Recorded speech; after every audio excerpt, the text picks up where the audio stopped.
Okay, in this video we're going to discuss how to find the mean and the standard deviation of a binomial distribution. So let's look at the question. According to a survey, 21% of nursing homes receive 5 stars in overall ratings on a scale of 1 to 5. A random sample of 7 nursing homes was selected. What is the mean of this distribution? So to find the mean of a distribution, the mean is going to be n times p. Let's go ahead and find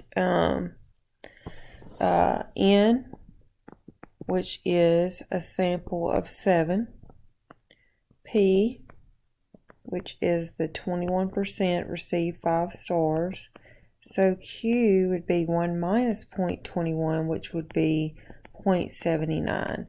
Those are the three things you have to have to find the mean and the standard deviation. So it's really simple. To find the mean, you would do that's supposed to be 7. You would do 7 times 0.21.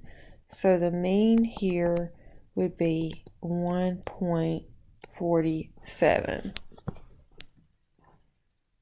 So that means the average nursing home rating on a scale of 1 to 5 is 1.47, which is really low, a really low rating, which is sad. Alright, so for the standard deviation, the formula, as you can see on the slide over here, the standard deviation is the square root of n times p times q. So we know that n is 7, p is 0.21, and q is 0.79.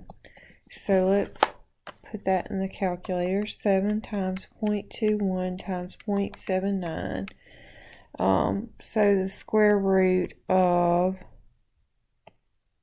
1.611613, and the square root of that, let's round to 4 decimal places, is 1.0776, and that would be your standard deviation. So that is really straightforward. It's the first time where standard deviation is actually pretty simple. So these are the formulas. Make sure you know how to find n, p, q, and let me know if you have any questions.